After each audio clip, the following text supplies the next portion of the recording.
Kansas City Chiefs went into Super Bowl 59 aiming for history, but they missed the mark. What happens next tonight on Locked On Chiefs? From the land of the free and the home of the Chiefs, this is the Locked On Chiefs podcast. Welcome back, everybody. Your Super Bowl 59 has come to conclusion, not the way that you wanted it for your Chiefs, but we're going to break it all down for you. What happened tonight, why, when, where, and how, and what happens next. We're brought to you tonight by FanDuel. Check it out. Right now, where FanDuel customers can get $150 in bonus bets for just your first $5 bet if it wins. Go check it out at FanDuel. Lot of questions to be answered. That is going to come later in the show. We're going to break those down. It's that time to start looking. The lack of adjustments is a key concern for why this outcome happened tonight. That's going to come up here in a little bit. But we all start at the start where it all begins, and the fact that you were going for history and you just couldn't get it done, and they got sacked and took that chance out of the running. We know it's a tough one for you. I want to start right at the top. Congrats to the Eagles. They did a good job. They were the better team tonight. They had the better plan overall, and they were able to execute it. We're going to tell you why, when, where, and how. This is Chris Clark, my partner over at KC Chiefs Corner. I'm on the wrong side tonight, Chris. Go check out his work, and he's going to break all down the quarterback, the whole thing. And right now, the next thing is free agency, and that cap's going to be all important, so don't miss KC Chiefs Corner. I'm Ryan Tracy, the founder of Rogue Analytics and Performance Consulting, where we break down athleticism in this league on all levels, starting with the draft, so make sure you get over there. And I am at NFL33.com as well as RGR Football. You can find us there. Thanks for making us your first listen on the Locked On Podcast Network. We're here all the time for free everywhere. Make your next listen another Locked On show. And if you want that much more, get the text line at 816-357-8781. Now, you had this game plan. You come in, and unfortunately, I don't know how you feel, Chris. We have not laid this show out in terms of where our opinions are, folks. So we are doing this for your benefit to give you the raw truth. This, for me, was an absolute flashback to the Tampa Bay Super Bowl, a lack of adjustment on the offensive line. We'll talk about them in general, but you weren't prepared on the O-line. You put yourself back in this position, and that was the key thing for me that I think led to everything else. How did you see it? I agree for the most part with that. I do think that they didn't look like they were prepared for what they got. And I think that, in our next segment, when we talk about adjustments, I think Andy Reid made a bad call with who their left tackle was and their left guard was. And I think that really cost them. But we can talk about that in the next segment. The other thing I think that really stands out to me is while he didn't play – it's hard for me to say that he played good. I don't think Mahomes played good. I don't think he even played average. I think he had a bad game, especially early on. But the last two turnovers are not really on him. The first turnover, absolutely. He threw the pick directly, missed the linebacker cutting or the corner cutting across. That's on him. He gets his body hit on the second one. That's a play that it's going to happen. Maybe you shouldn't have made that throw. Third turnover, you're getting sacked. You're trying to take a shot. Those are the plays that happen in football.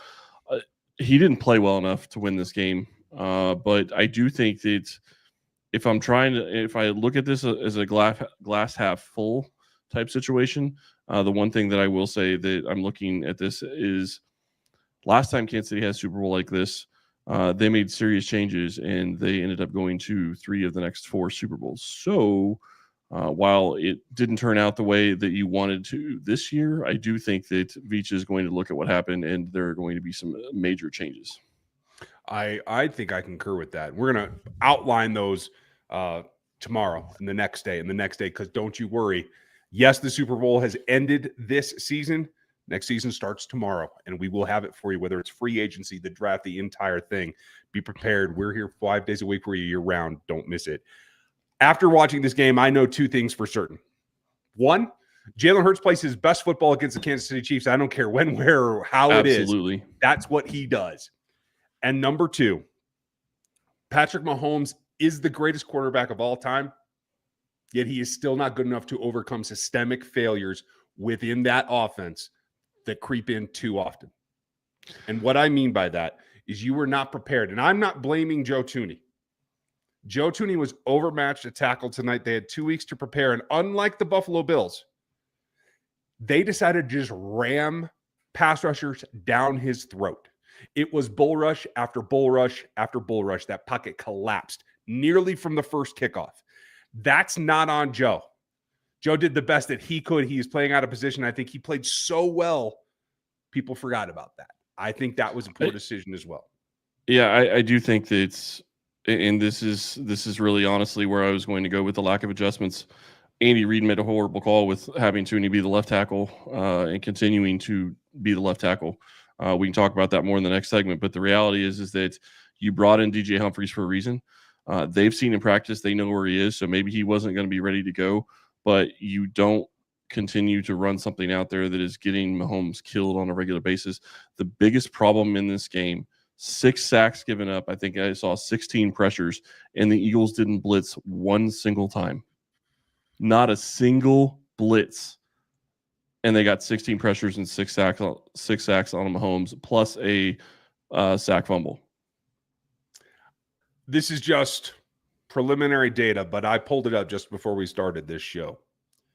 What I see from the initial data through the 2 services that do this the most, I'm not going to name them because they might be wrong. This is an initial look. I see 27 pressures recorded on 32 attempts. Okay. That is ungodly. It is unsustainable. And that is the problem. As much as you can put some of these decisions in Patrick Mahomes' hands, and I do, because he did make some poor decisions, they were exacerbated by the fact he was forced to make those decisions. Yeah, but he also looked like he was pressing from the start. Agreed. Like I talked on I went on NFL Today, or I went on Locked On Today with Peter a little bit ago. And the one thing that I said in that I haven't said here is it looked like he pressed from the start. That is this reminded me of Patrick Mahomes before he started playing in Super Bowls. I don't know if it was he felt the pressure of in the moment of trying to win his 3rd straight, or he felt the pressure because he thought that he had to carry the team, but he didn't look good from the start. And it wasn't just that he was getting pressured early and often, and I grant you that, but he missed Kelsey on several different throws. He missed DeAndre Hopkins on a throw, and throws that he makes in his sleep. That didn't give the Chiefs a chance to have even an opportunity to be in this game early on, and then you get to the second half, and they don't make any adjustments. And that's really the key.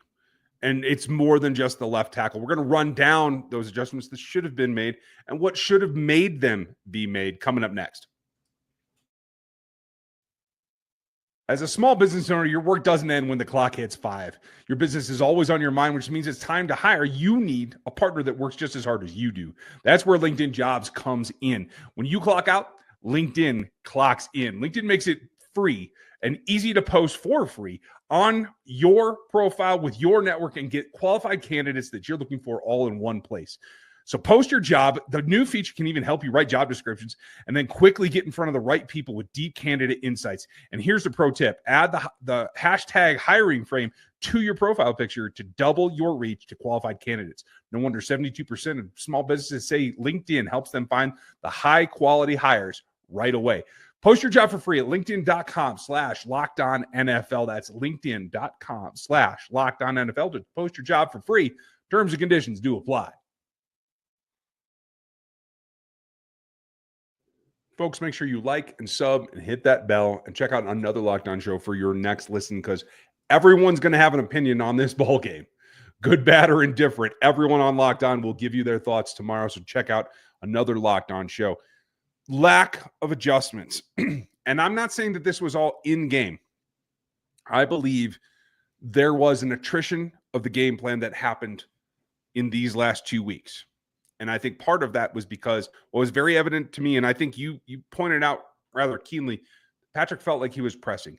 It felt like they had identified a target that they felt they could either play action or they could hold the ball long enough to press deep against, whether it was cover 2 man, whether it was quarters back there, whatever they were looking at, they felt they had an object.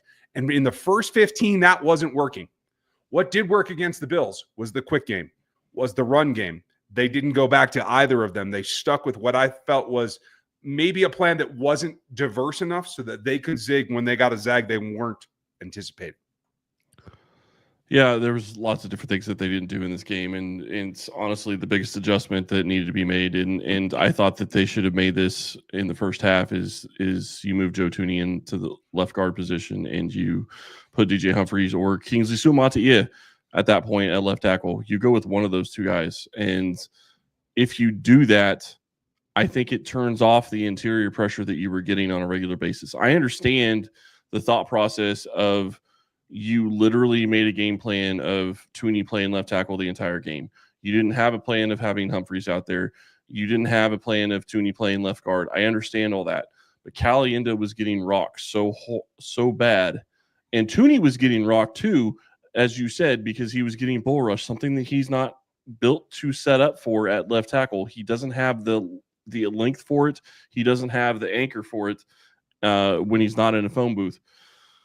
So to me, this is the biggest thing. I mean, if you go and you make a move and you put Thuney back in the middle, I'm not going to say it shuts off the pressure, but I think Mahomes starts to have a chance to be able to step up in the pocket just a little bit at least, because you have Thuney and Creed and you have Smith, and they're going to play well together.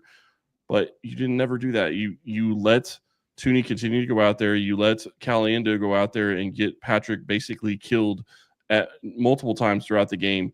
And then when you absolutely had the opportunity to make the adjustment at halftime, because you have a 30-minute halftime versus your normal, 10 or 15 or 20 minutes tops, you had the opportunity to say, okay, we need to make this change. This is going to help us.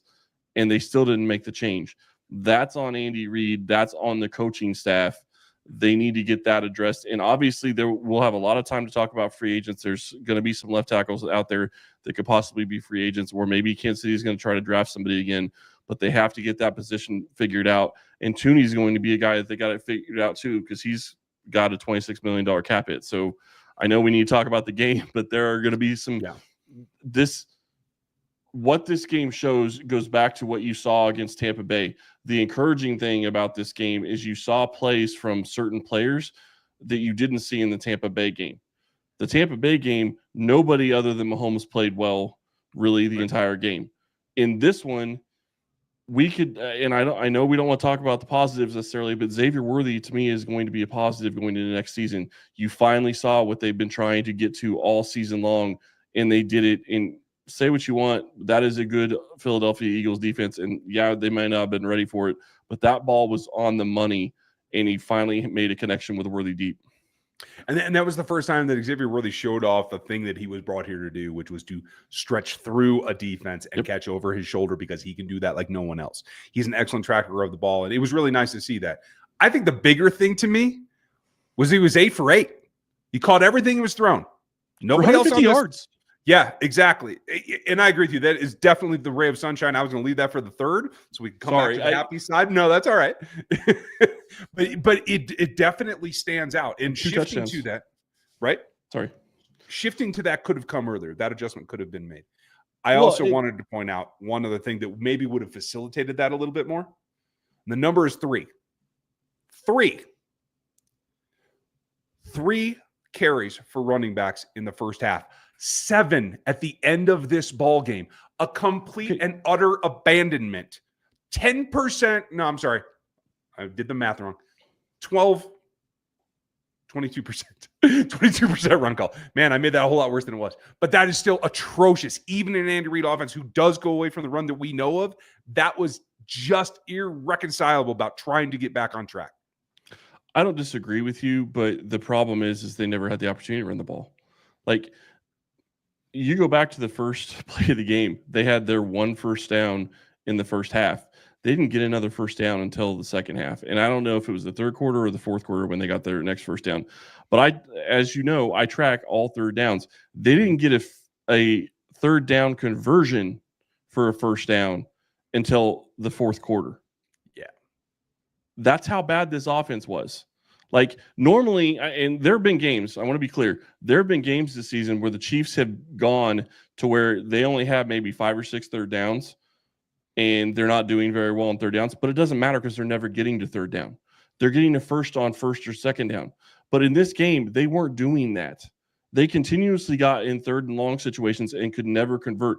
Mahomes never could get the job done in third downs when he normally does. And it's not all on him. I get that. But there were so many different things in this game that just completely went away from what this team has been able to do all season. The Eagles had them pegged from the start. They knew – go back to the fourth down play to Hopkins. Mm-hmm. That route has worked for Patrick Mahomes and this Chiefs team how many times? And it was perfectly designed. Mahomes missed the throw. Brady said that he probably rushed it. He didn't look like he had the laces. Maybe that's true, but the Eagles knew it was coming. The guy was breaking on the ball. He knew that play was coming. While Watson is standing there wide open, you in that situation, agreed, it has worked for you in the past, but you have to be more adaptable to that. You have to be able to adjust, as we're talking about. I think in the end, they both ended up with 3 third down conversions for the game. The Eagles took 12 tries. The Eagles are actually less efficient on third down than the Chiefs were, which is absolutely ludicrous in this particular game. When you look at it, I think total first downs was 21-12. That's a vast difference, but it's not as outlandish as you thought 40-6 was at one point, right? I think kudos to them for continuing to fight. Kudos to Xavier Worthy for being that ray of sunshine. But the problem was when you got desperate and you got down and it's the fourth quarter and you had to move, you were able to move the ball then. And I don't buy this whole the defense backed off and FanDuel changed his stripes because he didn't. No, he didn't. The defense didn't change. And I will say this. I have to give a little bit of credit where credit is due. Spags was in his bag. They had a great stop. Mini Hughes offsides. That killed them on that specific play. But if you would have told me before the game that Saquon Barkley would have ran the ball 25 times and ran for a 2.3 yard average, Chiefs win by 20. Right? 57 yards on the ground for Saquon Barkley. The best running back. What, 2,400 yards on the season to this point? 57. Yeah, he set the NFL record for most yards in a season. And he won a Super Bowl. And Jalen Hurts also did something I think only 4 people have done, which is lose their first Super Bowl and make it back and actually win one. He joined John Elway in that regard. So congratulations to him. Hurts again outplayed Patrick Mahomes. I said this before on the crossover. He again outplayed Patrick Mahomes. He had a fantastic game. Mahomes, he's still the best QB in football. I don't think there's a question in my mind about that. It's a matter of the other ray of sunshine that I'm taking from this game is that you watched what happened with the Bucs, and the people in charge realized, okay, we cannot continue to do this. We have an all-world talent. We need to help him. That is exactly what they're going to take away from this game. Yeah. He got beat up, and they tried to have everything on his shoulders. He tried. He wasn't able to get it done. I'm not going to say it's all on him because it's not. It's a team. It was a team loss, and the offensive line wasn't good enough, and they're going to have some really big questions that have to be answered. And there's more than I would care to mention, so we're going to mention them right after this. Super Bowl 59 is here, and your Chiefs are in it. One game, 2 teams, endless possibilities. And there's no better place to make every play more exciting than FanDuel Sportsbook. Whether it's predicting the first touchdown, calling the MVP, or even betting on the coin toss, FanDuel makes it easy to get into the action. With live betting all game long, you can adjust your bets as the game unfolds and feel the thrill from kickoff till the final whistle. Live betting feature lets you stay involved no matter what happens on the field. The app is super easy to navigate. Plus, knowing that you can place a $5 bet and potentially win $200 in bonus bets for the Super Bowl, that's icing on the cake. Download the app right now and head over to FanDuel.com to get started. Bet just $5, and if you win, you'll score $200 in bonus bets back on your account. That's FanDuel.com. Bet with FanDuel, the official sportsbook partner of Super Bowl 59.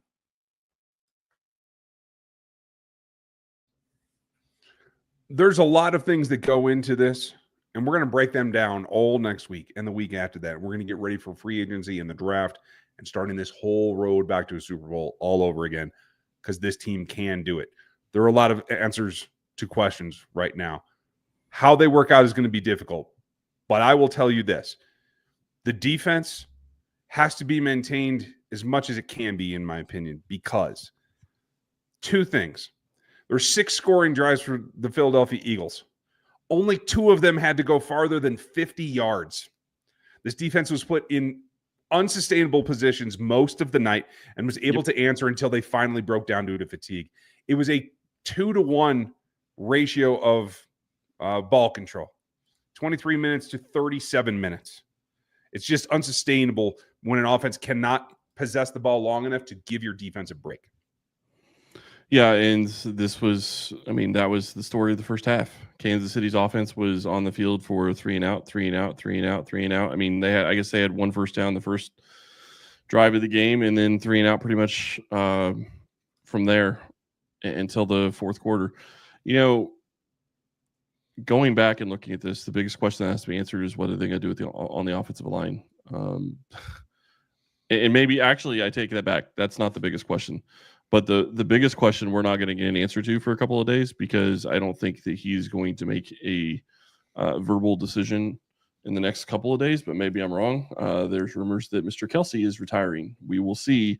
That is a question that is going to need to be answered, because the reality is this offense has run through the tight end position for as long as Andy Reid has been here.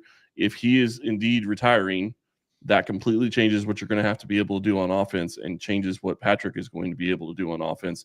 And you're going to have to address that in the draft and probably free agency. Yeah, multiple solutions there.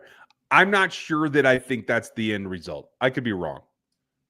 But I have, my gut tells me that this is not the end of the road for Travis Kelce.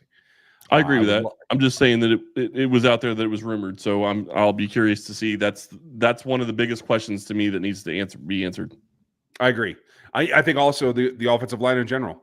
You have Joe Thuney that's got a huge cap number. There's been rumors of him retiring for 2 seasons. I don't think his play diminished.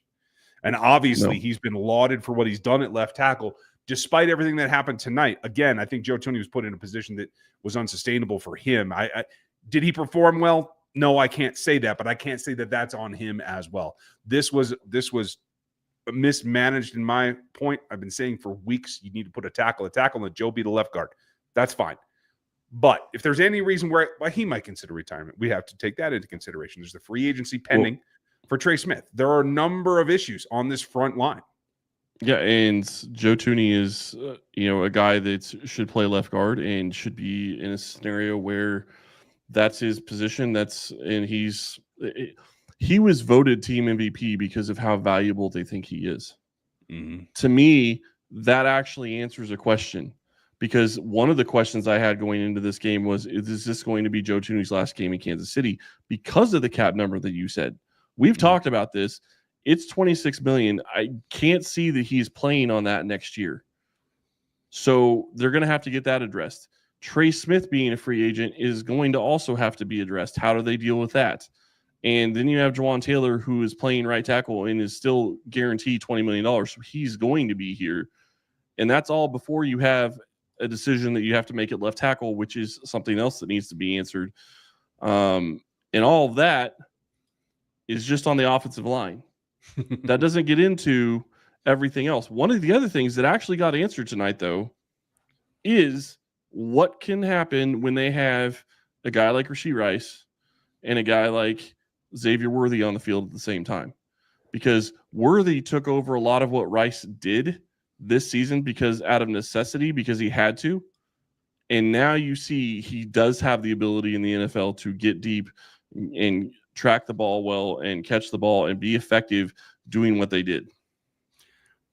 Thank you, Trucker Chris. We appreciate you. And we're always going to give you the truth, but we are going to take the wider view as well. There are a lot of things that have to go into answering questions for this team. The one that I'm most interested in getting your opinion on, Chris, is, for me, this comes back to planning as much as it does to execution. 50-50, if not more so. So are there answers for the coaching staff that have to be answered, in your opinion? Yeah, probably. Or at least I think maybe it's not even the coaching staff itself. Maybe it's Andy Reid. I love Andy Reid. I think he's a fantastic offensive coach. but he is very set in his ways, and he needs to learn how to adjust in some ways. And it's funny because when he came to Kansas City, one of the things he struggled with the most was time management. That hasn't been an issue for Kansas City for the past 6 seasons, at least, if not longer. He addressed it, he adjusted, and it's been taken care of for the most part. I'm not going to say he hasn't made mistakes. All coaches make mistakes. It happens, whatever. But it wasn't to the extent that it was when he came to Kansas City to begin with. Now it's a question of, can he get outside of where he is and say, okay, maybe this wasn't the best idea. I need to make an adjustment and make the adjustment in game, or just do something like what we've asked for him to do for the past 3 or 4 seasons. If the Chiefs get up in a game, don't come out and go all vanilla in the second half. Keep the pedal to the metal. Yeah. Let Patrick be Patrick. Let Patrick continue to attack. And I understand you have a defense that you trust to get the job done. I get that. But then you get in a situation where Mahomes is still having to use all this energy and do everything on the field for 18 games for the entire game, versus coming out here and maybe having a third and fourth quarter off because the Chiefs are up 21 going into the middle part of the third quarter, and they're able to put in their backup quarterback. Mahomes can get some rest. To me, it's a decision that they need to look at some of their decision making going into how they're going to approach next season. I don't think that there's any reason the Chiefs can't get back to the championship game and play for the Super Bowl next year. I know this loss hurts. This loss isn't near as bad as the one against Tampa Bay. Sorry, it isn't. Agreed. It's just not. Mahomes didn't play as well as he played in Tampa Bay. I grant you that. But this was a better game than it was against Tampa Bay. They at least scored touchdowns. They scored multiple touchdowns. They had a chance at least to make it a game going into the second half, whereas the Tampa Bay game I didn't think was ever a chance to be a game, because there was no blocking that was consistent enough, and they showed, at least at times tonight, to be able to block things up and get him out of the pocket to where he could try to do things. I agree with that. And kudos to this team. You have to respect what the Eagles did. Vic Fangio broke his streak of losing to Andy Reid. Yep. This team never quit. The defense was still out there. The special teams were still crushing. Nobody quit, even on the offense, who honestly, you have to lay most of this loss at their feet, in my opinion. I don't think I saw anybody quit at all, even when they were down, 30 points at some points or nearly so. No, they didn't quit. And Kelsey said as much after the game. He said, after he was asked his locker, he said, coming out of halftime, we weren't quitting. We knew that we had a chance to get back in this game. It didn't work. At the end of the day, the Eagles were the better team, and that's the reality of how this was. I mean, I know people are pissed off, and people are going to talk about, and we're going to hear all the stuff about how Patrick has no chance of ever getting to beat Tom Brady and whatever, and his Super Bowl, he's a fake. And I've seen all the comments in YouTube. Go ahead and keep saying them. It's not going to bother me. I know what I see with my own 2 eyes, and talent-wise, he has enough talent to continue to play at a very high level for the next 10 to 12 years. But they need to put a better team around him. They need to give him a left tackle that he can trust. And that's the crazy thing to me, is that what you saw tonight was interior pressure, which the Chiefs haven't given up most of the season. But Trey Smith didn't have a good game tonight either. So it's not like it was just Mike Caliendo. And no, I would have to go look to see how Humphreys did, or not. Creed Humphrey did. But it wasn't. I mean, there was more interior pressure in this game than I've seen the Chiefs give up in a very long time. And yes, part of that was on Caliendo. But Trey Smith didn't have a good game, and it's not going to look great for his resume to go out and get a free agent contract. I'm not sure. I'm not saying he won't get one, but that's not the calling card. And the other guy that has that opportunity as well, in Nick Bolton, didn't have a great game either. I mean, he did what he did, and he made some great plays, but it wasn't. I mean, go back when they won against the Eagles 2 years ago. He made a game-changing play. Mm-hmm. And not saying that he can't do that. He can't have that ability, but this is a game. I mean, this is what people are going to remember. So I mean, that's one of the questions you have to start talking about and start answering is who's going to be back on this team. There's a ton of free agents. Nick Bolton's one. Justin Reed is one. I mean, you have guys that are now up for contracts in McDuffie and potentially Karloftis that could get extensions at this point after 3 years. So, I mean, all of it is going to play into it. This isn't the end of the run for the Chiefs. I said this earlier, and I'll say this again. Xavier Worthy looks like he could be a legit guy at that position, and you pair him with Rashee Rice, I think that's going to be a lot of fun. And there was talk before the game that maybe they could, be looking to try to bring Marquise Brown back. If that can happen, that would be a great combo, great 3 wide receiver combo. And I'm not so sure that you can't bring Juju back for almost nothing for next year. Mm-hmm. Agreed. He was still productive. Mm-hmm. There's no reason why he can't be a guy that can step in and do something for you, and you still draft somebody as well. Yeah, I completely agree with you. And we'll see what the future is for DeAndre Hopkins, but I would love to see him come back as well. I feel like it didn't quite work out the way I expected to, and I do think there's a little bit more upside there. I'm not sure if the money portion of it is going to meet, but I do think he can still contribute. I'm a little surprised at how little he played down the playoff stretch. So we'll have to see we'll have to see if that's a reality or not. But there are plenty of things. The questions that need to be answered continue to dig. That free agency piece is a giant piece. We're going to start looking at that here this week. We're going to continue to break down who made themselves more valuable to this team tonight and who didn't in this week. We're going to stay here on the topic as we start moving to the next season. There's free agents, there's draft, there's the whole 9 yards. Do not think that we are letting down at this point. I know you guys are frustrated and upset. Completely understandable. But we're going to give you that ray of sunshine because next year starts tomorrow morning, and we will have it for you. I think I'm a little intrigued about what I'm going to find. I felt the tackle play was poorer than the interior play myself. So I'm eager to get on rewatch and see what that comes down to and move on to what we have to do next. So if you guys have a thought that we missed or a player that stood out to you that you want us to look at, make sure you put it in the comments on YouTube. Hit those pretty hard. We'll also be on Twitter like we always are. Shout out to all of our regulars here in the chat. I'm sorry we didn't get to questions. We'll try to do a Q&A here coming up in the next week or two so that we can just do that for you and we can get some of these questions out there. We have a lot ourselves. So make sure you like and sub and hit that bell. If you just met us tonight, this is Chris and I'm Ryan. We've been doing this a long time. We're going to keep doing this a long time as this team keeps trucking. So thank you for being with us. We cannot thank you enough. The whole Locked On Network, particularly the NFL side, we all appreciate you and all the diligence. Cheers to the Philadelphia Eagles for doing a good job and getting their championship. They have had a heck of a story as well, and this is going to be interlocked for quite a while. So the sun rises tomorrow, and we'll be back with you. Make sure you're with us as we get rolling towards the next Super Bowl. Thank you very much. Have a great night, and we'll talk to you tomorrow.